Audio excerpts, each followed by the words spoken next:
Hey there, Dr. Dallas Bragg here, recovery coach for gay men who want to break free from the addictive patterns of crystal meth and live their best and highest life. Today, I'm going to talk about how many of us take on the victim role. First, I'm going to adjust my chair in recovery and how to recognize it and how to become the opposite of a victim, which is a creator. On this channel, you're going to find lots of resources just like this to help you break free from crystal meth or Tina and attain your best and highest self. Also, do not forget that to look for my podcast. It is called the Aftermath Podcast. It's here on this channel as well, or anywhere you listen to your favorite podcast. I drop a long form video just like this every Saturday. So please turn on the notification bell and subscribe to this channel so you don't miss any. And if that isn't enough of me, you can also sign up for my weekly newsletter by going to www.drdallasbragg.com. That's drdallasbragg.com. Click on blog, and you can subscribe to the weekly newsletter that comes out every Monday. By the way, if you are interested in my coaching program, it's called Recovery Alchemy. The link to apply is in the notes of this video. Through weekly one-on-one sessions, weekly group sessions, and daily accountability, your life could look much differently in 6 months than it does right now. We often think about narcissists being master manipulators, and, well, they are. I'm sure you've dealt with one. But in my experience, those who position themselves as the perpetual victim are actually the true master manipulators. You can tell right away by someone's conversation if they accept the victim role in their lives. My boyfriends were just awful to me. My boss is out to get me. My friends are always leaving me out. My family is so mean to me. Everyone is against them, and they can't see that they are the common denominator. The victim mindset can grip us, not just in our relationship with meth, but in every aspect of our lives. And this isn't about shame, and it isn't about judgment. It's about observing. It's about recognizing a pattern that's keeping us from living our highest life. When I was deep in my addiction, I blamed everything and everyone else. My childhood trauma, the stress of being gay in this world, how the gay culture left me out, the pressures of work, the rejection I'd faced. What I didn't realize was that this victim mentality was as addictive as the crystal itself, and really just as destructive. So today I want to share 4 guideposts for breaking free from victimhood and stepping into our power as creators of our own experience. Number 1, become the compassionate observer. We've all been there. Something goes wrong, and our immediate response is to look outward. My boss has it out for me. My partner manipulated me. I used because my childhood was traumatic. This is the victim triangle at work, where we cycle between feeling victimized, and then sometimes we want to rescue other people, and sometimes we want to be the persecutor. That's the victim triangle there. Victimhood is a perspective where we see ourselves as having things done to us rather than being active participants in our experience. When we're in victim mode, we give away our power. We say things like, I had no choice. What else could I do? We become reactive instead of responsive. You aren't the voices in your head, though.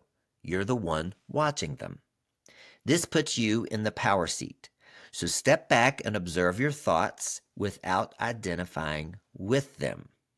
Notice when you are using this language, when you slip into the victimhood. I have to.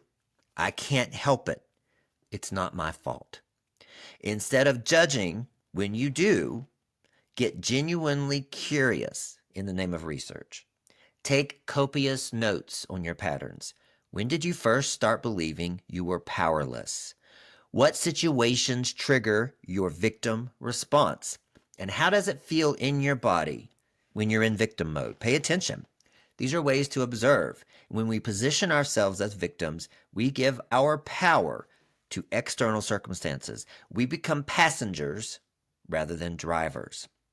The first step is to reclaiming that power simply by noticing when we've been giving it away. So here's a reflective question for you. Think about a recent situation where you felt victimized. If you observe the situation with compassionate curiosity rather than judgment, what new insights might emerge about your patterns, triggers, and the beliefs that keep you in victim mode?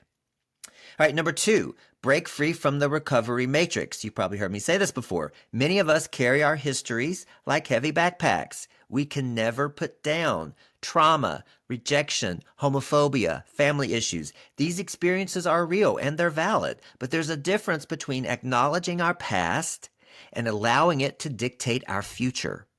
The stories we tell about ourselves become prophecies. I'm broken. I'll always struggle. Recovery is always going to be this hard.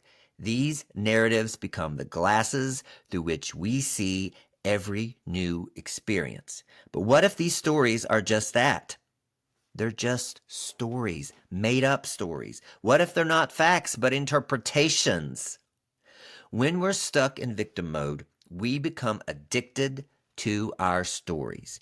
We rehearse them, reinforce them, and we use them to explain why change isn't possible. This is just how I am. My trauma is too deep. Once an addict, always an addict. Each time we repeat these stories, we strengthen the neural pathways that keep us stuck. But here's what I've learned. There are no set rules about how recovery works. The conventional wisdom, the recovery matrix, if you will, tells us that we have to identify as addicts forever. That will always be recovering, never recovered. But what if that's not true for you? I want you to think for yourself, empower yourself, and be different. Successful recovery is about perception, not perfection. You're not just ridding something from your life, you're allowing your old life to die, unbecoming everything the world made you, and stepping into who you truly are. So, a victim says, "This is who I am because of what happened to me." The creator says, "This is who I choose to become regardless of what happened to me."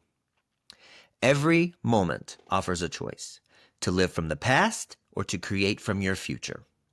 The victim is constantly looking backward, explaining today's limitations by yesterday's experiences. The creator looks forward, imagining possibilities not yet manifest and bringing them into being. So here's a journal prompt for you.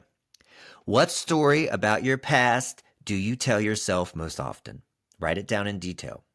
Then tear it up and write a new one that empowers you, highlighting not just what happened, but how it's prepared you for something great.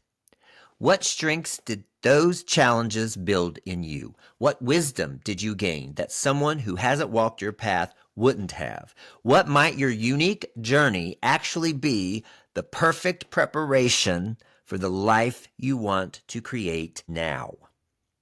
Number 3, language matters. Reshaping your internal landscape is so important. Here's a powerful truth that I discovered in my life. Your current life circumstances reflect your internal world far more than you may realize.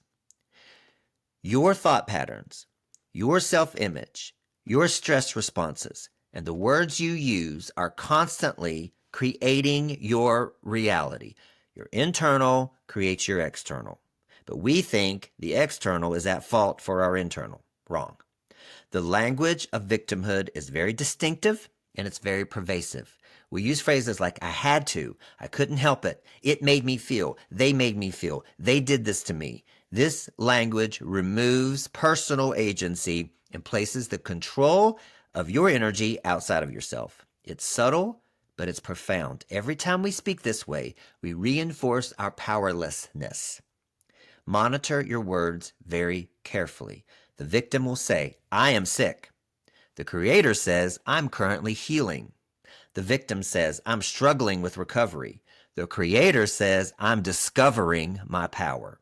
The victim says, meth ruined my life.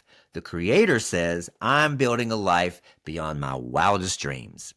Your words are the manifestation of your thoughts, and your thoughts create your reality. So make up your own words and phrases if you need to. There are no rules here, only healing. Create affirmations that feel authentic to you, not prescribed by somebody else. In victim consciousness, we believe our emotions happen to us. He made me angry. The situation made me anxious. Creators understand that emotions come from their interpretations, not from the event itself. Any event outside of ourselves is neutral. We create the meaning of it. The event is always neutral. The meaning we give it creates our emotional response. When we feel like victims, we see problems as permanent, pervasive, and personal. This will never end. Everything is falling apart. It's because I'm fundamentally broken. But what if the challenges you face aren't evidence of your brokenness, but invitations to your growth? You are being called here. Remember, abstinence from meth is not the goal. A healed life of living as your best and highest existence is. So store that feeling of unlimited potential in your heart and work to feel that every day. Go back to it. Visualize yourself as whole, healed, and powerful. Speak as if you're already there. Here's a reflection question. How might your life transform if you changed the language you use about yourself and your recovery? Choose one negative phrase you use often and create a powerful alternative. Practice using this new language consistently for the next week, even if it feels strange at first. What shifts do you notice in how you feel and how you show up? Number 4, consistent daily action. From the victim to the creator. Now, becoming a creator in your own life means recognizing that while you didn't choose every circumstance, you always have choices in how you respond and how you interpret it.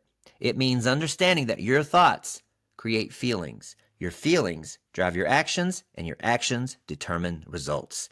In victim consciousness, we're forever waiting to be rescued. Waiting for the perfect program, the right relationship, the right sponsor, the ideal circumstances. We believe transformation should happen to us rather than through us. We want the big breakthrough, the dramatic shift, the Hollywood ending. But here's the truth. Real transformation happens in small, consistent steps. Choose one small thing. Build trust in yourself, step by step, every single day. Perhaps it's meditating for 5 minutes. Maybe it's drinking one extra glass of water. It could be sending one positive text to yourself each morning. Whatever it is, this may seem insignificant, but they're not. They're the building blocks of self-trust. Each time you make a promise to yourself and you keep it, you strengthen your creator muscles. Each small win proves to your subconscious that change is possible, that you are capable, and that you can rely on yourself and your word. Where attention goes, energy flows. The victim constantly scans for evidence of what's wrong, what's missing, what's broken. The creator intentionally notices what's working, what's improving, and what's possible. Feed your attention to the positive wins, no matter how small. And celebrate that progress. Celebrate the fuck out of it. Not just the big milestones, the micro shifts in perspective. And trust the process. Every single thing in our lives is happening for us, not to us. This doesn't mean every experience is pleasant, but it does mean every experience has value when we approach it as creators. The victim asks, why is this happening to me? The creator asks, what is this teaching me? How can I use this? And how is this serving my highest good? That's empowerment. You can either go through this process of recovery from a place of joy and gratitude, or you can go through it from a place of pain and shame. Either way, you're going through it. So why not choose gratitude? The circumstances may be the same, but your experience will be radically different based on which perspective you choose. That's being a creator. Creators take responsibility, not for what happens to them, but for what happens through them. They ask different questions, not why is this happening to me, but what can I learn from this? Not who's to blame, but what can I create now? They understand that responsibility isn't blame, it's power. It's the ability to respond rather than react. So a journal prompt for you could be identify one area in your life where you've been feeling powerless. What is one small action you can take today? Something so small that you can't fail, that would help you reclaim your power. Commit to doing this one thing consistently every single day for the next week. Each day, write down what you notice. How does it feel to keep promises to yourself? What resistance comes up? What changes, even subtly, when you approach this area of your life as a creator rather than a victim? Listen, everything is connected. Living as your highest self is life happening for you. You are not the victim. You are the creator. It isn't easy and it takes time, but nothing worth having is easy. In victim consciousness, we see our addiction as something separate from the rest of our life, a problem to be fixed in isolation. But everything's connected. Your relationship with substances mirrors your relationship with yourself, with others, with life. The patterns that show up in one area are going to show up everywhere. How you do one thing is how you do everything. Recovery isn't just about getting your old life back. It's about creating a new life that makes the old one obsolete. So dig deep into what the experience of addiction was giving you and find other ways to meet those needs. Were you seeking connection? Find authentic community. Were you looking for excitement? Discover healthy risks. Were you numbing pain? Learn to process emotions skillfully and healthfully. As gay men who have navigated both addiction and coming into our authentic selves, we have unique strengths. We have resilience. We have empathy. We have authenticity, and we have courage. Use that. These are the very qualities that transform victim thinking into creator power. Our community knows what it means to reclaim our stories, to define ourselves rather than being defined by someone, right? We're already had to break free from societal narratives that limit us, and we can do it again. Each day presents a new opportunity to practice seeing yourself as the author of your story rather than a character being written by somebody else. The victim believes change should be instant and complete. The creator understands that transformation is a practice, a daily recommitment to your vision of what's possible. I hope you enjoyed that. Tell me in the comments. Agree, disagree? Want to add something? Want to take something away? I'd love to hear from you. All right. I love you all. See you next week.